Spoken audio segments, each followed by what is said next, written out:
Before you go to bed tonight, I need you to do something. Walk into your bedroom right now or picture it clearly in your mind and look around. Look at the things on your nightstand. Look at what is plugged into the wall. Look at the lights, the screens, the objects you have placed near your head without giving them a second thought for years, maybe decades. Because what I am about to tell you is something I have wanted to say publicly for a long time. And I know that when I say it, a lot of people are going to feel something uncomfortable. Not fear. Something closer to recognition. The feeling of realizing that something you trusted, something you considered harmless or even helpful, has quietly been working against you the entire time. Your bedroom is supposed to be the most healing room in your house. The room where your body does the most important repair work it does all day. Where your brain cleans itself. Where your heart gets to rest. Where the systems that keep you sharp, strong, and healthy reset themselves for tomorrow. But for millions of adults over 60, that is not what is happening in their bedroom at night. What is actually happening is something I see the consequences of in my clinic every single week. People who cannot understand why they are so tired all the time despite sleeping 8 hours. People whose blood pressure will not come down no matter how carefully they manage their diet. People who feel a fog settling over their thinking that was not there 2 years ago. People who assume this is simply what aging feels like. It is not what aging feels like. It is what a broken sleep environment feels like. And the difference matters enormously, because one of those things cannot be changed, and the other can be fixed tonight. My name is Dr. William Madison. I have been a physician for more than 20 years, and today I'm going to walk you through 5 specific objects that are almost certainly in your bedroom right now. Objects that research shows are actively interfering with your body's ability to repair itself while you sleep. Some of these will make immediate sense to you. One of them is going to genuinely surprise you, because it is something you do specifically because you think it is good for your health. Stay with me through all 5, especially the 4th one. Because the 4th one is the one that almost nobody sees coming. But first, I need to spend 60 seconds explaining something about your brain at night. Because once you understand this, everything else will make perfect sense, and you will never think about your bedroom the same way again. Here is what most people were never taught about sleep. While you are asleep, your brain runs a cleaning system. Scientists call it the glymphatic system. Think of it like a cleaning crew that comes into your brain every single night, after everyone else has gone home, and washes away the waste material that built up during the day. Proteins and toxic particles that accumulate in the spaces between brain cells while you are awake. These particles, including one called beta amyloid, are the same substances that scientists have linked directly to Alzheimer's disease and dementia. This cleaning crew works every night, but it is extremely specific about the conditions it needs to do its job. The room must be dark. The body must be cool. The mind must be calm and undisturbed. If even one of those conditions is missing, the cleaning crew cannot finish its work. The toxic waste does not get cleared. And it does not simply wait until the next night to be taken care of. It accumulates, night after night, week after week, year after year. Now look around your bedroom again, because 5 objects in that room are doing exactly that. They are preventing your brain's cleaning crew from doing the work that protects your memory, your thinking, and your long-term health. Here is the first one, and I'm going to ask you a question before I name it. How far from your head is your phone right now as you sleep? If the answer is less than 3 feet, what I am about to tell you is directly relevant to your health tonight. Your phone is sabotaging your brain. Not because of radiation, not because of the notifications, though those matter too. It is sabotaging your brain because of something called blue light. And the way blue light affects an aging brain at night is something that most people have no idea about. Here is how it works. Deep inside your brain, there is a tiny gland called the pineal gland. Its entire job, its only job, is to monitor the light in your environment and release a hormone called melatonin when darkness arrives. Melatonin is the signal that tells every system in your body that the day is over. It tells your heart to slow down. It tells your blood pressure to drop. It tells your brain to begin the overnight cleaning process we just talked about. Melatonin is the master key that unlocks deep, healing sleep. Now here's what happens when you pick up your phone to check one last message before bed, or scroll through the news to wind down, or read something on the screen for 15 minutes because you cannot fall asleep. The screen emits concentrated blue light. That blue light travels through your pupils and sends a signal to your brain that is indistinguishable from the signal of midday sunlight. Your brain does not have a way to understand the difference between the sun at noon and your phone at 11 at night. All it knows is the wavelength of the light reaching it. And that wavelength says, "It is noon. Stay awake. Stay alert. Do not release melatonin." Your melatonin production stops, immediately, completely. Your body receives the signal that it is the middle of the day, and that sleep is not appropriate. And by the time you put the phone down, 10, 15, 20 minutes have passed. The melatonin that was supposed to begin releasing at 9 or 10 at night has been delayed. Your deep sleep arrives later. Your cleaning crew starts work later. And if you wake up at your normal time in the morning, the cleaning cycle that protects your brain was cut short before it could finish. I had a patient, a 68-year-old man, who came to me convinced he was developing early dementia. He was forgetting conversations, losing his keys. His wife told him he seemed dimmer than he used to be. After careful evaluation, his neurological function was actually normal. What was broken was his nighttime environment. Every night he spent 30 minutes reading the news on his phone in bed because it helped him relax. I told him one thing: move the phone to the kitchen before 8 at night and replace it with a $5 battery-operated alarm clock. 2 weeks later, he walked back into my clinic looking 5 years younger. The fog was gone. His memory was sharp. He had not lost his mind. His brain had simply been starved of the repair time it needed because blue light was blocking the process every single night. Here is something else most people do not know. When blue light suppresses melatonin, it also raises insulin resistance. That means your blood sugar is higher the next morning, not because of what you ate, but because of what your phone emitted while you were trying to fall asleep. Tonight your phone sleeps in another room. If you are worried about emergencies, put it in the hallway with the volume turned up. The extra distance between you and that screen is one of the most powerful health decisions you can make starting tonight. The second object surprises people when I bring it up. Because it has been in bedrooms for 40 years and most people consider it completely harmless. Some people consider it essential. I am talking about your digital clock.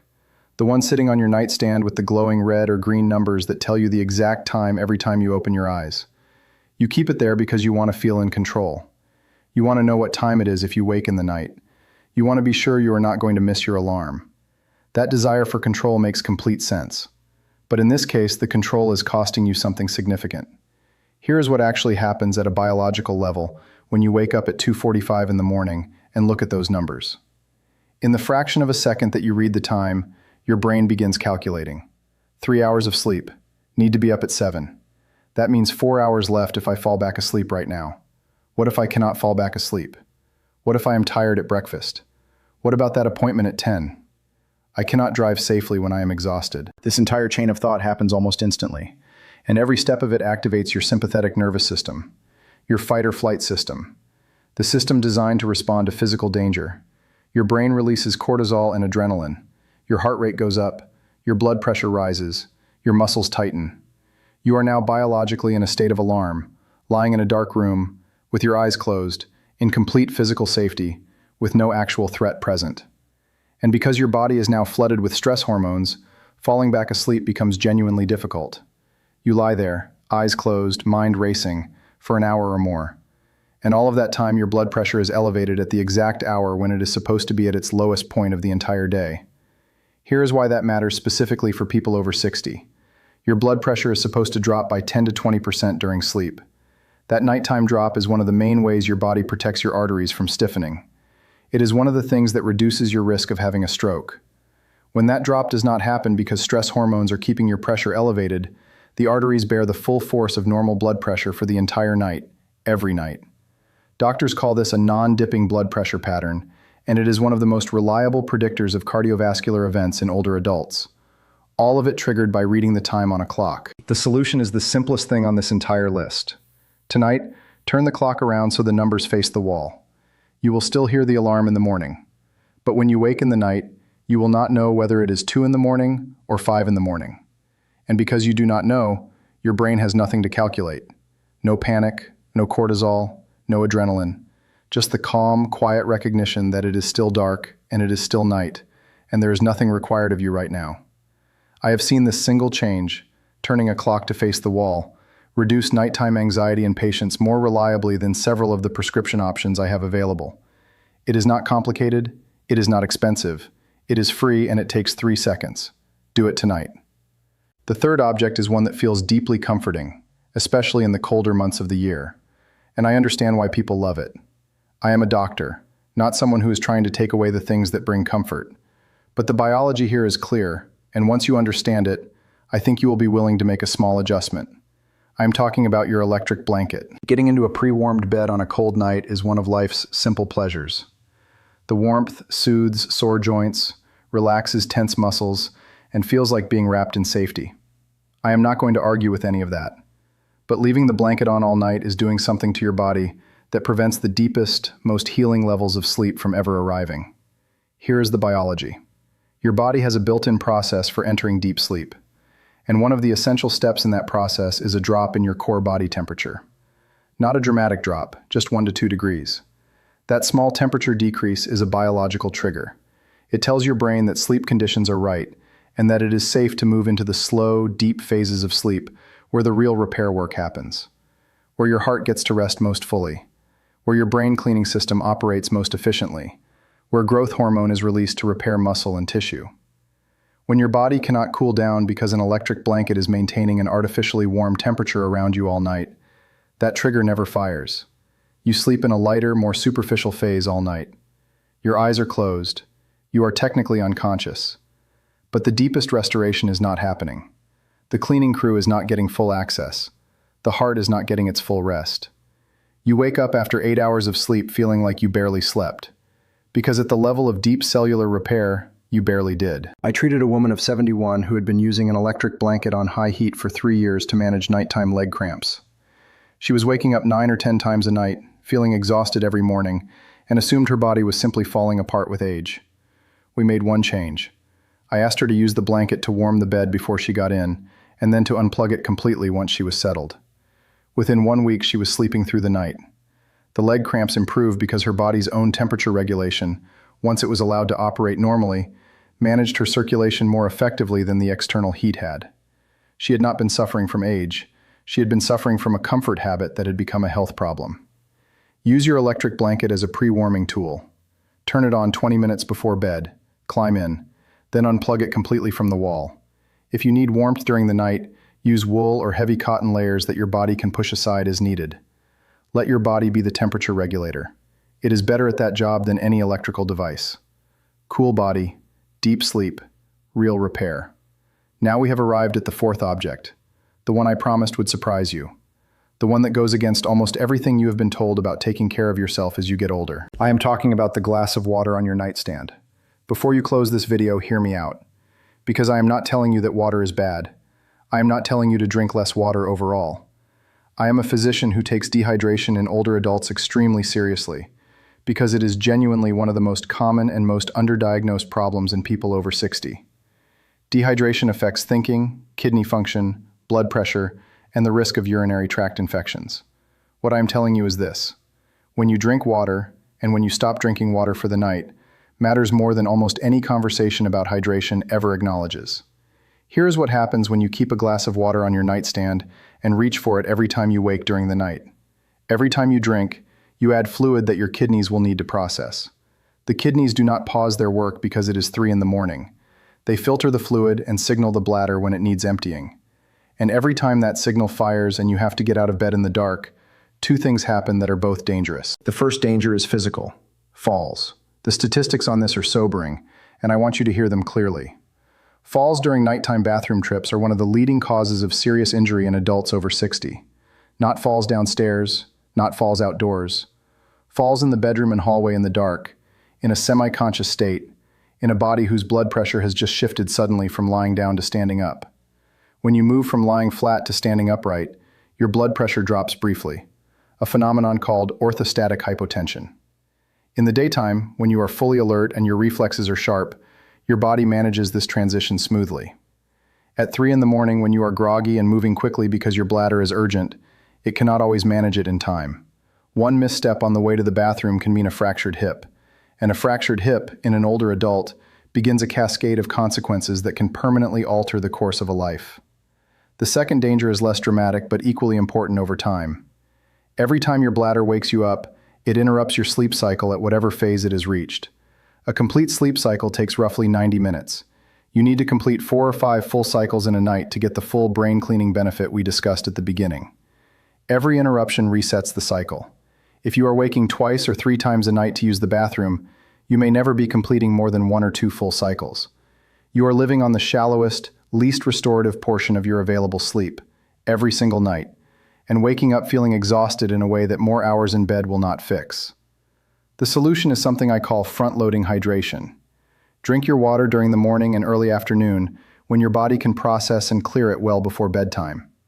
Aim to have consumed most of your daily fluid intake by 4 or 5 in the evening. After that, limit yourself to small sips only if your mouth is genuinely dry or if you need to take medication. Empty your bladder completely immediately before getting into bed. Remove the glass of water from your nightstand entirely. The visual presence of water next to your bed creates a habit of reaching for it automatically when you wake, even when you are not actually thirsty. Remove the object and you remove the automatic behavior. I had a patient, a 75-year-old woman with significant balance problems and dizziness during the day, whose primary care doctor was investigating multiple neurological causes. When she described her nighttime routine, the picture became clear. She was getting up 4 times each night to drink water and use the bathroom. We shifted her hydration entirely to the morning and early afternoon. Within 3 days, she was getting up once. Within a week, she was sleeping through the night. Her balance improved significantly within 2 weeks because she was no longer in a chronic state of sleep deprivation that had been impairing her coordination and reaction time every waking hour. She did not have a neurological problem. She had a hydration timing problem, and it had been mistaken for aging. Front-load your water. Protect your nights. Keep your feet safely on the floor. The fifth and final object is one that I think of as the silent conspiracy against your sleep, and it is hiding in plain sight all around your bedroom right now, so small and so ordinary that you have completely stopped seeing it. I am talking about the small, glowing LED lights on your electronic devices, the standby light on your television, the blinking light on your router, the charging indicator on your laptop, the green or blue glow on your air purifier, the small red dot on your power strip. If you look around your bedroom right now in the dark, you will likely find 5, 6, maybe more of these tiny lights watching you while you sleep. And here is what most people do not know about them. Your eyelids are very thin. When the room is dark and your eyes are closed, light can still pass through them and register in the light-sensing cells of your retina. Your brain does not need your eyes to be open to detect light.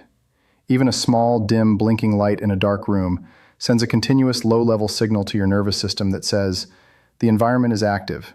There is light. Stay alert." This signal does not wake you up fully, but it prevents your brain from reaching the deepest, quietest level of sleep, the level where the most powerful repair happens. It keeps your nervous system in a state of mild background vigilance, like a security guard who is not standing up but is not fully resting either, always half ready to respond, never completely relaxed.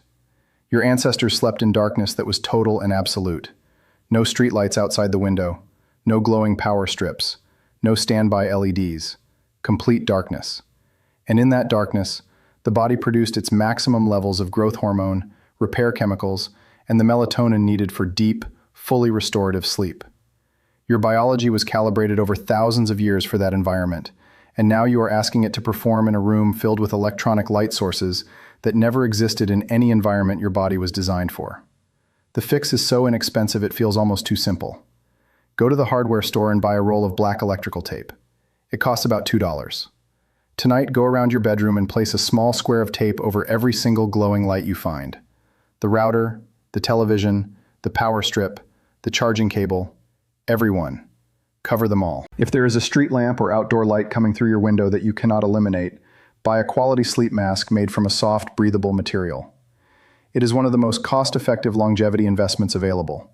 When you achieve true, complete darkness, you are giving your body permission to do everything it is designed to do while you sleep.